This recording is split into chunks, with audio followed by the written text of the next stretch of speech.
Hello दोस्तों, नमस्कार। एसएमसीसी शाना में मैं आप सब लोगों का दिन से बहुत-बहुत स्वागत करता हूँ। सोलो स्पेस वीडियो में भी हम लोग बात कर रहे हैं आज के दिन के बहुत सारे इंपॉर्टेंट अपडेट्स। हर एक अपडेट काफ़ी ज़्यादा इंपॉर्टेंट है, तो चलो स्टार्ट कर ले। तो चलो स्टार्ट करते हैं सबसे पहले तो ट्यूब इन्वेस्टमेंट के साथ। ट्यूब इन्वेस्टमेंट आप सभी लोगों को पता है एक बहुत ही बढ़िया कंपनी देखने को मिला कि एक रेप्यूटेड ग्रुप से आती है। आपको बताएँगे मुरुदप्पा ग्रुप, ठीक है? काफ़ी बढ़िया ग्रुप है, 100 साल पुराना, 100 सवा 100 साल पुराना आपको एक ग्रुप देखने को मिल जाएगा। वंदे भारत आप सभी लोगों को यहाँ पे पता ही है, यस वंदे भारत से रिलेटेड ही आप देख सकते हो ट्यूब इन्वेस्टमेंट भी इसमें जुड़ते हुए देखने को यहाँ पे मिल रहा है। मतलब क्या कॉन्ट्रैक्ट मिला है, बिजनेस मिला है, क्या करेगा tube investment of India to supply car body for the Vande Bharat project. तो अच्छी बात है भाई, जितने प्रोजेक्ट्स यहाँ पे मिलते चले जाएंगे उतना कंपनी का रेवेन्यू स्ट्रीम यहाँ पे बढ़ता चला जाता है। नेक्स्ट है हम लोग बात करेंगे एफएल इंडिया। यस, एफएल से रिलेटेड 2 पॉइंट्स पूछे जा रहे हैं। ठीक है कि कंपनी के नंबर्स तो दोस्तों मैं पहले ही आप लोगों को बता चुका हूँ कि कंपनी के नंबर ऑलरेडी यहाँ पे हो भी चुके हैं। ठीक है, काफ़ी सारे लोग ऐसे रहते हैं जो कि एक्सेल शीट मेंटेन नहीं करते कि उनके कंपनी मतलब पोर्टफोलियो में कौन सी कंपनियां हैं और उनके नंबर कब है। अगर आप इन चीज़ों को मेंटेन नहीं करोगे तो आपको पता ही नहीं चलेगा, नंबर हो भी जाएंगे। ठीक है, सो चलिए वो झलक मैं आपको दिखा दूंगा। और जो सेकंड सवाल है, सर एफएल इंडिया का नाम क्या बदल गया है क्या? तो यस दोस्तों, एफएल इंडिया का नाम हम लोग को 27 अप्रैल को ही खबर आई थी कि यहाँ पे बदल रहा है। एफएल फ्री आई लिमिटेड ये है एफएल इंडिया का नया नाम, जो कि सेकंड में से ही लागू यहाँ पे हो चुका था। ठीक है, तो आप देख सकते हैं मेंबर ऑफ द एक्सचेंज ने इन्फॉर्म ही कर दिया था कि वो कंपनी का नाम यहाँ पे क्या कर रहे बदल रहे करके। एंड कंपनी के नंबर की बात करें, जैसे मैंने आपको बताया 10 मई को ऑलरेडी नंबर यहाँ पे आ चुके हैं। ठीक है, जो लोग पूछ रहे हैं तो उनको बताना चाहूंगा, मैंने ऑलरेडी आपको सिखाती रखा हुआ है कि नंबर को कैसे स्टडी करना है, कहाँ पे नंबर आपके होंगे, कंपनी के कौन से तारीख को होंगे, ये सारा ट्रिक मैंने ऑलरेडी आपको सिखा के रखा हुआ। अगर किसी को नहीं पता है तो उसका लिंक भी उस वीडियो का मैं ऊपर आई बटन पे दे रहा हूँ। ठीक है, कि नंबर कब होंगे उससे रिलेटेड कैलेंडर आपको मिलेगा, तो सारा डेट आप चाहो तो स्टडी कर सकते हो। नंबर की झलक अगर आप देखोगे टॉप लाइन में 506 602 करोड़, ये कितना है 602 करोड़। तो क्वार्टरली फ्लैट देखने को मिला था, ईयरली जंप था। ऑपरेटिंग प्रॉफिट 98 का 134, इतना जैसे बढ़ गया कि कंपनी ने एक्सपेंसेस को यहाँ पे आप कह सकते हो थोड़ा बहुत यहाँ पे मैनेज यहाँ पे कर दिया, ऐसा यहाँ पे कह सकते हो। मतलब 131 का भी 134 जो देखने को मिल रहा है। ठीक है, एंड वही चीज को अगर आप चेक करोगे फाइनल प्रॉफिट में तो 87 था, 100 था, वो 103 देखने को मिला था। तो ठीक ठाक नंबर हम लोग को देखने को मिले थे जो ऑलरेडी 10 तारीख को हो चुके थे। बीसीएच सिस्टम के अंदर हम लोग बात करेंगे, ठीक है, तो इसमें क्यों गिरावट देखने को मिल रही है भाई, कंपनी के क्वार्टर के नंबर यहाँ पे सामने आ गए। एंड हम कह सकते हैं कि नंबर्स का जो कैलकुलेशन होता है, एक्सपेक्टेशन होता है, वो हर किसी का अलग अलग हो सकता है। ठीक है, एंड अल्टीमेटली मार्केट में हम लोग को बहुत सारे लोग काम करते हुए देखने को मिल जाते हैं। ठीक है, हो सकता है कुछ लोगों को अच्छा लगा होगा तो वो बाय भी कर सकते हैं, हो सकता है बहुत सारे लोगों को बुले दिला दिए होंगे वो सेल भी कर सकते हैं। तो अल्टीमेटली आउटकम क्या निकल कर आता है, उसी को तो हम बोलते हैं कि मार्केट का रिएक्शन। ठीक है, तो एक इंडिविजुअल हो सकता है भाई जिसको अपने हिसाब से नंबर अच्छे लगे, बट हो सकता है ऐसे 10 लोग होंगे जिनको शायद से नंबर अच्छे ना लगे, तो ज़्यादा बाइंग हुई या सेलिंग हुई है, इसी से आप एक आउटकम निकालते हो कि नंबर कैसे लगे करके। ठीक है, तो अल्टीमेटली जब कंपनी के नंबर सामने आ जाते हैं और उसके बाद नेक्स्ट दिन अदर शेयर यहाँ पे गिर जाते हैं, जैसे कि आप यहाँ पे देख सकते हो दिसेज 16-7% के आसपास गिरते हुए देखने को मिल रहा था। क्यों? क्योंकि क्वार्टर के नंबर इतने कुछ खास यहाँ पे नहीं लगे होंगे मार्केट को, उसी का रिएक्शन देखने को मिल। एंड ओवरऑल नंबर भी अगर आप देखोगे तो प्रॉफिट हम लोग को ड्रॉप ही होते हुए देखने को मिला था। 37% 21 करोड़ के आसपास देखने को यहाँ पर मिल रहा था, और एस्टिमेटेड शन को भी मिस यहाँ पे कर लिया था। फिर यहाँ पे तो पीआर इफेक्ट समझ में आ रहा है, बट फिर भी कुछ जगह पे ऐसा भी होता है कि नंबर अच्छे भी आते हैं, प्रॉफिट अच्छा भी देखने को मिल जाता है, फिर भी गिरावट होती है। तो ये भी आप समझ सकते हैं यहाँ पे कि जो बड़ा पीआर है उसको अच्छे नंबर महंगे देंगे, उन्होंने अपना बड़ा माल बेचा होगा, तो ये चीजें बाजार में इजीली आपको बार बार देखने को मिल जाती है। रेयरटेल की अगर हम लोग बात करें, ये एक अच्छी खासी तेजी की दिखाई, बस काम मिल गया यहाँ पे कितने का 25 करोड़ के आसपास का। तो जितना ऑर्डर वो बढ़ती चली जाएगी उसी से तो आपका रेवेन्यू बढ़ते चला गया, टॉप लाइन बढ़ेगा तो आपका जो बॉटम लाइन रहेगा प्रॉफिट वो अर्निंग्स वो भी बढ़ने के चांसेस यहाँ पे रहते हैं। ये इसके पीछे का सिंपल गणित रहता है।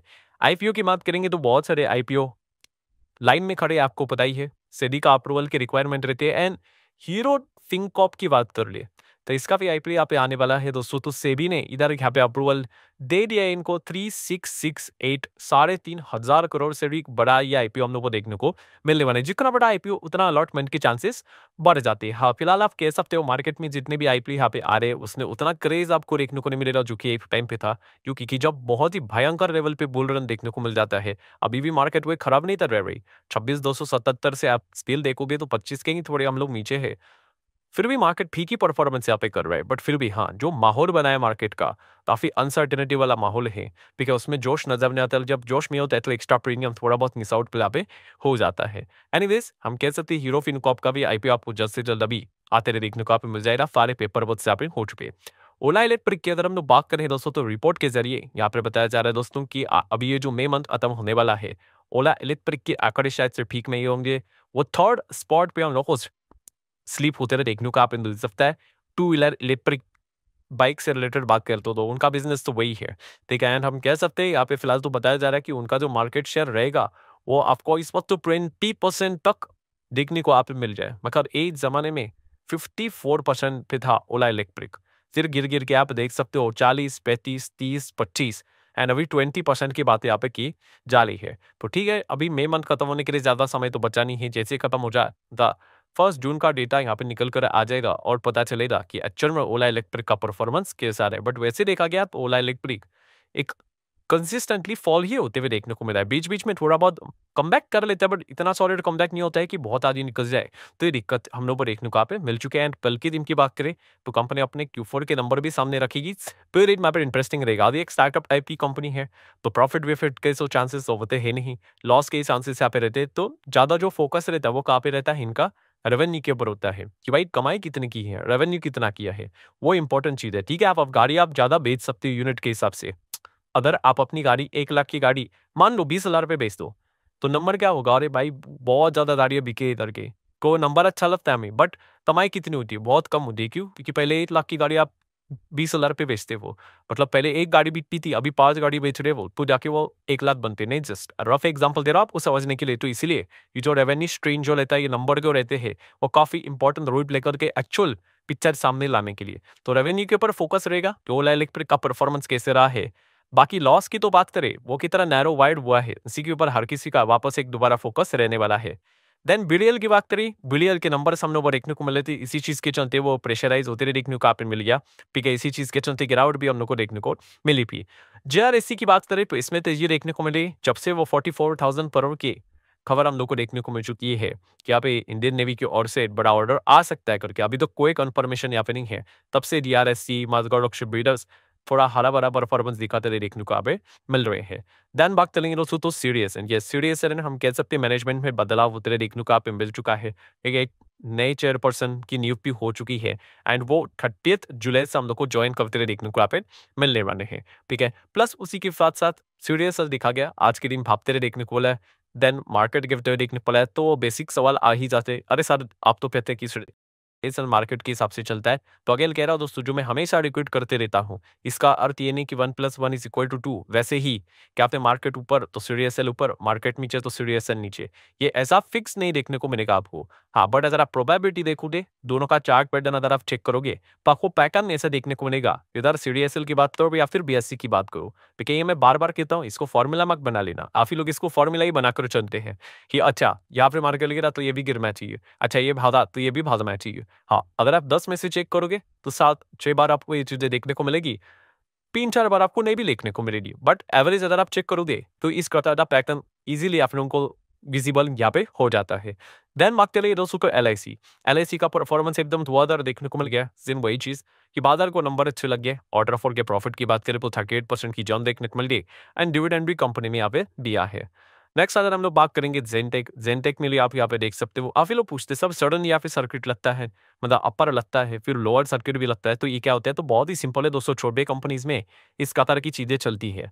देखिए, छोटे कंपनी ने कोई 5-10 करोड़ का भी माल खरीद लेता है या फिर बेच देता है तो सर्किट लग जाते हैं। वही चीज अगर आप बड़े रिलायंस में करो, एचडीएफसी बैंक में करो, वहां तो 100 करोड़ भी लेकर आओगे तो कोई सर्किट का मतलब इशू ही नहीं होगा, क्योंकि वो इतना बड़ा कंपनी हम लोग को देखने को मिल रहा है। ये बेसिक बेसिक चीजें हैं, ठीक है, ये हमेशा आप लोगों को देखने को यहाँ पे बाजार में मिल जाएगी। सिमिलर वे एम्पायर टेक की बात करें, ये भी छोटी कंपनी है। फिलहाल हम कह सकते हैं एम्पायर टेक में जो चीजें बार बार होती रहती है वही बार बार चीजें हो रही हैं, मतलब अगेन प्रमोटर जो इनके हम लोग को देखने को मिल जाते हैं। ठीक है, रेबी की अगर बात करें कि उन्होंने वापस अपना माल यहाँ पे बेचा है, कितना 15,000 शेयर बेचे, पॉइंट मतलब परसेंटेज के हिसाब से 0.05%। देखिए तब 27 में को यहाँ पे बेचे थे, रिड्यूसिंग होल्डिंग टू अ 2.79%।